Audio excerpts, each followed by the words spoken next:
I'm Calvin Ridley. Welcome into Teal the Show. You heard it from the man himself. Calvin Ridley has been on fire to start training camp. I'm Jamal St. Cyr. This is Frank Frangie. Frank, the Jaguars are a few practices into training camp, wrapping up that first week tomorrow out on the field, but there's one consistent thing that has happened every day of training camp. Yeah, everybody talks about what have you seen in camp, what have you noticed at camp. It's almost hard not to focus on Calvin Ridley. Ridley looked good. What about today? Ridley looked good. Did you see him in his drills? Did you see how quick his feet are? I think that's the one thing that keeps standing out is it's hard not to talk about Calvin Ridley. He is really special. Look, they've got a lot of good players. They really have a lot of good players. I don't know how many megastars they have. Trevor Lawrence will be a megastar.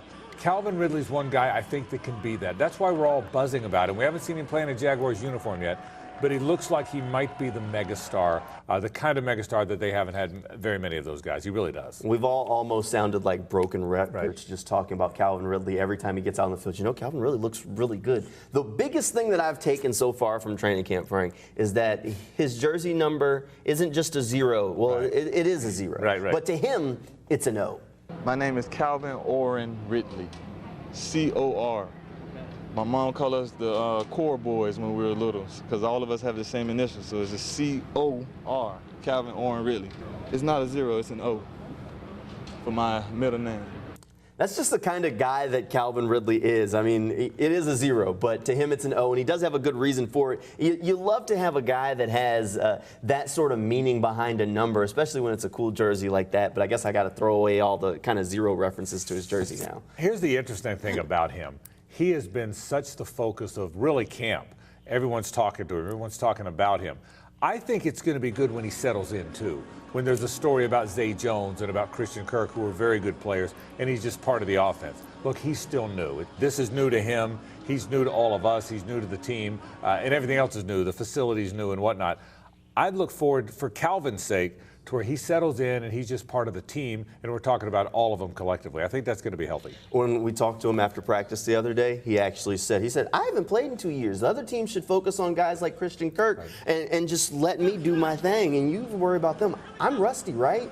And he said he hopes the defenses think that, even if he doesn't expect them to. But having a guy like Calvin Ridley here, along with Christian Kirk and all those other weapons, should make things easy for Trevor Lawrence as he goes into that second year in Doug Peterson's offense. He definitely has a lot of firepower to work with. Oh, there's no question about it. I think that it was a good receiving core last year. Look, with Ingram as part of that thing, and Zay Jones was probably better than we all thought he was, and everyone thought Christian Kirk was overpaid. Well, he wasn't overpaid. It was a good group last year. It might have been missing one piece, Jamal, that take the top off the defense piece, that explosive piece that makes the safeties play a little bit deeper, that keeps the cornerbacks from playing press man as much as they would like to.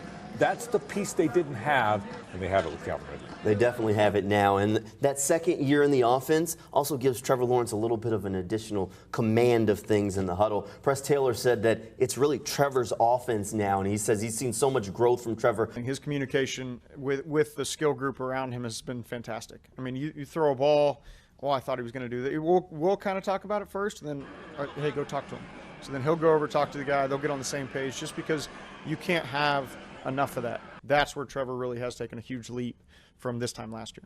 I agree with Press. This is Trevor's offense, and that's the next step for a young quarterback. First, learn the offense, then make it yours. Remember, he got a slow start because he was in a different regime. Last year, he learned the league, learned how to play for a good play-calling coach, and learned this offense. Well, now it's his offense. I think Press Taylor is right on the money.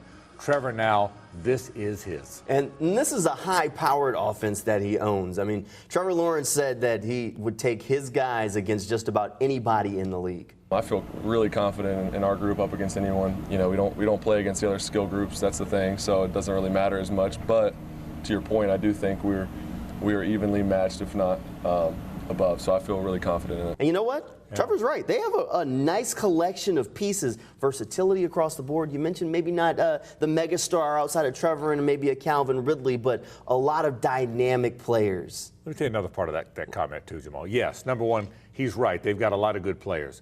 But it always also speaks to the bond, doesn't it? he's bonded with those guys. That wasn't just a guy pointing out how good his receivers were. That's a guy saying, they're my guys. I'll take my guys.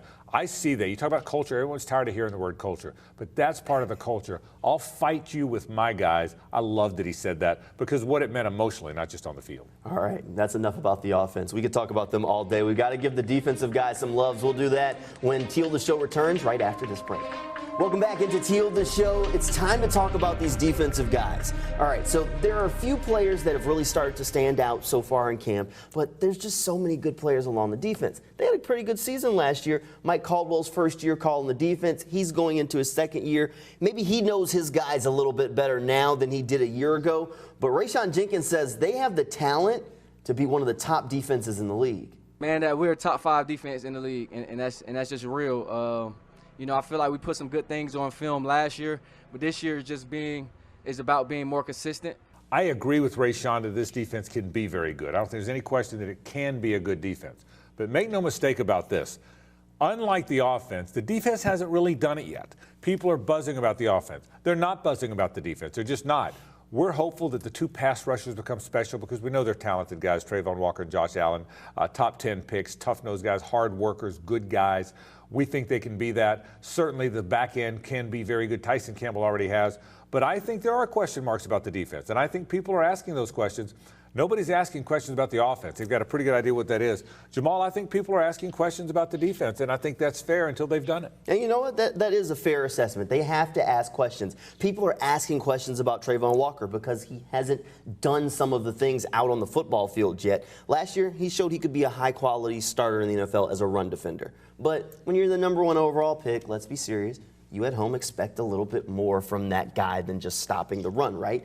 Well, defensive coordinator Mike Caldwell said that he can already see some of the progress in Trayvon, but he thinks that he has to show that he can be a pass rusher when the pads come on. He should be top dog, and he plays like that in the run game. Now it's time for him to play like that in the pass game, which he has all the talent in the world, and we're ready for him to do it.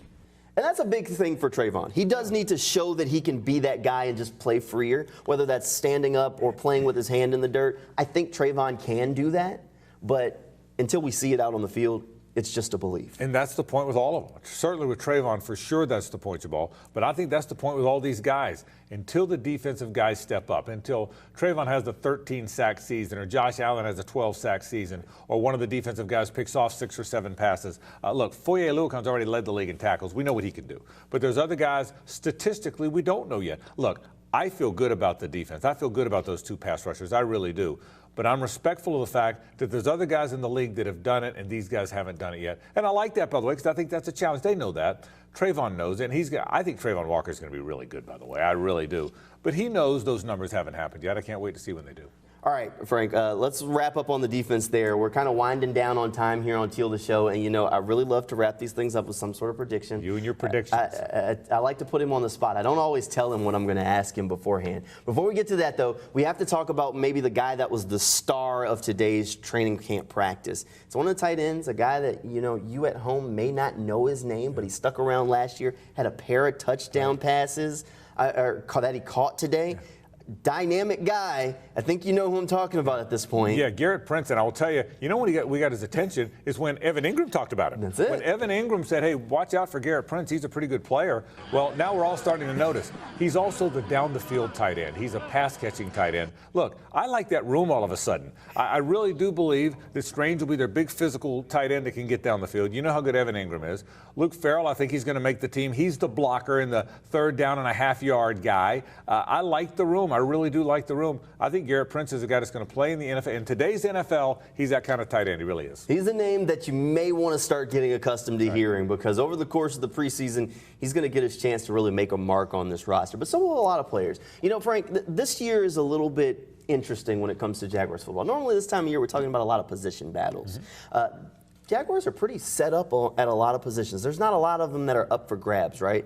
So when we start looking at the top of the roster, a lot of that's pretty set in stone. So that's where my prediction comes into play. When you look at this back end of the roster, these rookies are really fighting for roster spots. They're going to have to unseat a veteran, a young player. Give me one young player that you think has the best chance at making this roster, whether it's a guy like a Gregory Jr. or a Montark Brown from a year ago, or even an Eric Hallett or a Christian Braswell from this year. You called it. You got. I was hoping you wouldn't say his name, because people are going to think I stole it. I think Gregory Jr. is a guy to watch. I think he's going to play early. I think he's really going to push Trey Herndon for that nickel spot right out of the gate. He's a guy they drafted. They did draft Buster Brown. They did draft Greg both last year. They drafted some guys this year. I think Gregory Jr. is a guy that might beat out Trey Herndon for that nickel spot, and I think there's a chance he's going to wind up doing that sooner than you think. So if there's one guy, give me Gregory Jr. And keep in mind, he's a guy that was drafted a year ago but ended up on the practice squad. Small-schooled guy, Wichita Baptist University, played ball there.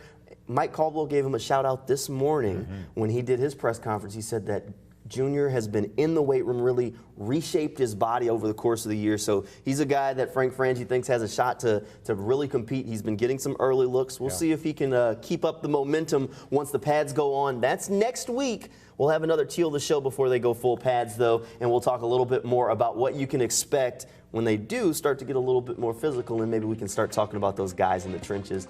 Thanks, Frank, and thank you at home for tuning in. Good night, and go Jags.